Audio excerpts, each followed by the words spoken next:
से माँ ने प्राइवेट में बेटी को बुलाया, कहा बेटी ससुराल जा रही हो, गुस्सा मत दिखाना। बेटी ससुराल जा रही हो, शौहर को बात बात पर डांटना नहीं वरना तुमको तलाक पड़ जाएगी। बेटी ससुराल तो जा रही हो, रानी बनकर के मत रहना, नौकरानी बन जाना, तुम्हारा शौहर तुम्हारे लिए नौकर बन जाएगा। बेटी शौहर से दूर दूर मत रहना वरना वो तुमको भूल जाएगा। बेटी शौहर के साथ साथ बाहर हमेशा मत निकलना वरना उसको तुमसे नफरत हो जाएगी, तुम्हारी मोहब्बत कम हो जाएगी।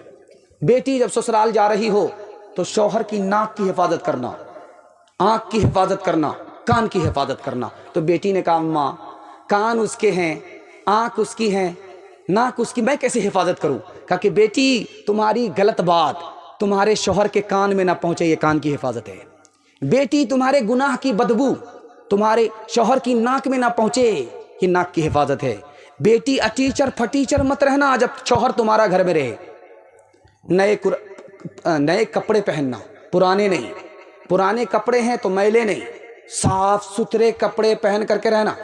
आंख में सुरमा लगा करके रहना, वजू करके रहना, गुस्ल करके रहना, गुस्ल नहीं तो वजू करके रहना, सुरमा लगा करके रहना, साफ सुथरे कपड़े पहन करके रहना, ताकि शौहर जब तुमको अपनी आंख से देखे तो उसकी आंख भी ठंडी हो, उसका दिल भी खुश हो जाए। माँ बेटी दोनों की उम्र बराबर।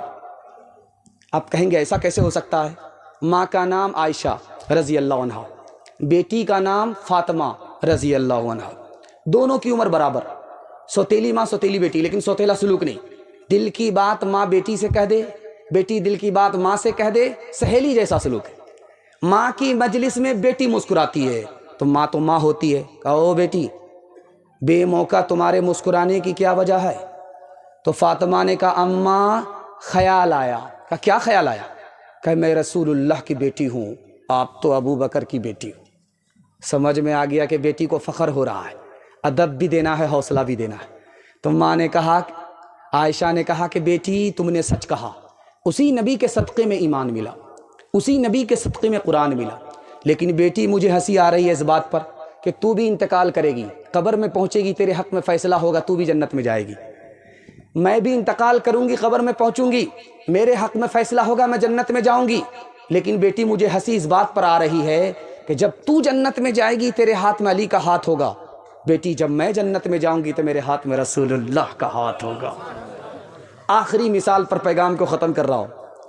जब ससुराल से पहली मर्तबा बेटी आती है, पहली मर्तबा, तो घर की सारी औरत घेर लेती है, सवाल जवाब शुरू होता है। एक औरत कहती है तुम्हारी ससुराल कैसी थी? तो कहती है सुभान अल्लाह। तुम्हारे ससुर कैसे थे? अल्हम्दुलिल्लाह। तुम्हारा शौहर कैसा था? माशा अल्लाह।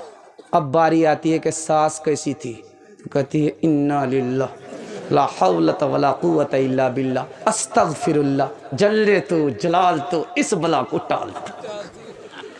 अब माँ तो माँ होती है, समझ गई कि मेरी बेटी को सब पसंद है लेकिन सास पसंद नहीं है। तो माँ ने हाथ पकड़ करके बेटी से कहा कि बेटी एक बात का जवाब दो, तुम्हारे जवाब से समझ में आया कि तुमको सब पसंद है लेकिन सास पसंद नहीं है। बेटी मेरे सवाल का जवाब दो, जब तू मैके से ससुराल गई थी तो कौन लेकर के गई? कि मेरी सास आई थी, 100 लड़की में मुझको पसंद किया, अपने बेटे से मेरा निकाह कराया, बहू बना करके मैके से ससुराल ले गई। अब माँ ने कहा कि बेटी ये सास का एहसान है, इतनी अच्छी ससुराल मिली, ये सास का एहसान है, इतने अच्छे ससुर मिले, ये सास का एहसान है, इतने अच्छे शौहर मिले। अगर सास ने एहसान नहीं किया होता तो तुम्हें ये दिन देखना नसीब नहीं होता। बेटी सास बला नहीं होती, मुसीबत नहीं होती, कभी माँ होती है, कभी माँ के बराबर होती है।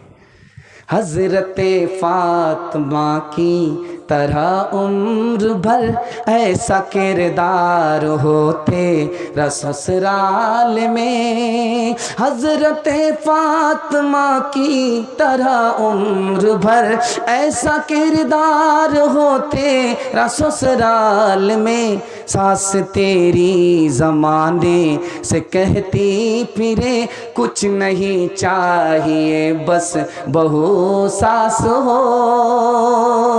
اے بہن زندگی میں تو رہنا جہاں گھر کو رکھنا بنا کر کہ جنت نما، اے بہن زندگی میں تو رہنا جہاں گھر کو رکھنا بنا کر کہ جنت نما، شکر کرنا ادا رب کے احسان کا، ہاتھ میں تیرے دولہے کا جب ہاتھ ہو۔ پیغام ختم ہو گیا، آپ کا صدقہ آنا باقی ہے۔ مدرسے کا 4 احسان ہے، مدرسے سے 3 طرح کا تعلق ہے۔ 4 احسان کو یاد رکھیں گے، 3 تعلق کو باقی رکھیں گے، مدرسہ باقی رکھا۔ ہاتھ اٹھا کر کے وعدہ کیجئے انشاءاللہ، وعدہ کریں گے چندہ نہیں دیں گے۔ 4 احسان مدرسے کا ہے۔ پہلا احسان یہ ہے کہ یہ مدرسہ نہیں ہوتا تو اسلام باقی نہیں رہتا۔ دوسرا احسان یہ ہے کہ اگر یہ مدرسہ نہیں ہوتا تو ہم مسلمان ہونے کی بات تو دور کی انسان بھی نہیں ہوتے، جانور سے بھی بدتر ہوتے۔ تیسرا احسان مدرسے کا یہ ہے، اگر یہ مدرسہ نہیں ہوتا تو بچے کو ماں ملتی باپ نہیں ملتا، نکاح ہی نہیں ہوتا۔ چوتھا احسان مدرسے کا یہ ہے کہ اگر یہ مدرسہ نہیں ہوتا تو ہمارے بچے کو فری میں تعلیم نہیں ملتی۔ آپ اگر سوال کر دیں کہ بھائی آپ مولانا ہو، مدرسے سے پڑھے ہو، آپ کے باپ نے کتنا پیسہ خرچ کیا، میں انگلی پر بتا سکتا ہوں گن کر کے، اتنا کم پیسہ خرچ ہوا ہے۔ قوم کا چندہ تھا، مدرسے کا احسان تھا، میں نے فری میں تعلیم حاصل کر کے آپ کو بیان آ کر کے سنا رہا ہوں۔ یہ مدرسے کا احسان ہے۔ مدرسے کے 4 احسان کو باقی رکھنا ہے۔ 3 تعلق مدرسے سے ہوتا ہے، اس کو اگر باقی رکھیں گے مدرسہ باقی رہے گا۔ پہلا تعلق یہ ہے کہ آپ مدرسے میں بھیج کر کے اپنے بچے کو تعلیم دلائیں گے، ہاتھ اٹھائیے انشاءاللہ، بالکل صحیح جا رہا ہے۔ دوسرا تعلق یہ ہوتا ہے کہ مدرسے کے استاذ کی آپ تعظیم کریں گے، ہاتھ اٹھائیے انشاءاللہ۔ تیسرا یہ ہے کہ مدرسے کو جب ضرورت پڑے تو تعاون کریں گے، ہاتھ اٹھا دیجئے انشاءاللہ۔ ہر دم برس رہے ہیں انوار مدرسوں میں، آ کر تو کوئی دیکھے ایک بار مدرسوں میں، ہر پل محبتوں کا اظہار مدرسوں میں، گفتار مدرسوں میں، کردار مدرسوں میں، دن بھر تلاوتیں ہیں، دن بھر تلاوتیں ہیں، شب بھر عبادتیں ہیں، ہوتا نہیں کوئی دن اتوار مدرسوں میں۔ ہاتھ اٹھا کر کے وعدہ کیجئے تعاون کریں گے۔ بس آ جائیے، صدقہ دے دیجئے مدرسے کو، اللہ آپ کی جان کی حفاظت کرے گا، مال کی حفاظت کرے گا، عزت آبرو کی حفاظت کرے گا۔ بڑا نوٹ ہے بڑا نوٹ دے دیجئے، چھوٹا نوٹ ہے چھوٹا نوٹ دے دیجئے۔ اس کے بعد دعا ہونے والی ہے، صدقے کی برکت سے اللہ آپ کی دعا بھی قبول فرمائے گا۔